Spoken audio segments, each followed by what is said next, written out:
ত্রাণ দিয়ে ছবি তোলা নিয়ে অনেকে অনেক কথা বলছেন, বিষয়টা সম্পর্কে আপনার মতামত জানতে চাই।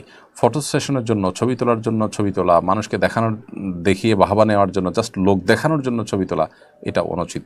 কিন্তু আপনি যদি সোশ্যাল মিডিয়া থেকে ফান্ডরাইজ করে থাকেন, সেটির জন্য মানুষের কাছে জবাবদিহিতার জায়গা থাকে, তার জন্য আপনি রেকর্ড বা রিপোর্টের জন্য ছবি তোলেন, সেটা নিষিদ্ধ নয়।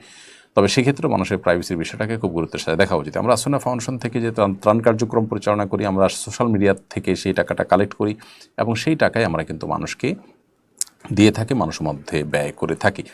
তো যার কারণে সেটির জবাবদিহিতার জায়গা থেকে, ট্রান্সপারেন্সির জায়গা থেকে আমাদের রিপোর্ট করতে হয়, সেজন্য আমরা ছবি, লাইভ ভিডিও ইত্যাদি করি। কিন্তু সেক্ষেত্রেও যে মানুষগুলোর ছবি তোলা হয়, চেষ্টা করা হয় তাদের চেহারা যেন প্রদর্শন না হয়।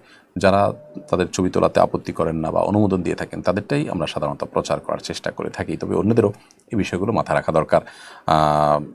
আপনার অনবরত প্রয়োজনীয় ছবি তোলা, ভিডিও করা, এটা অনুচিত কাজ। এগুলোর মাধ্যমে আল্লাহর কাছ থেকে সওয়াব পাওয়ার সম্ভাবনাটা কমে যায়।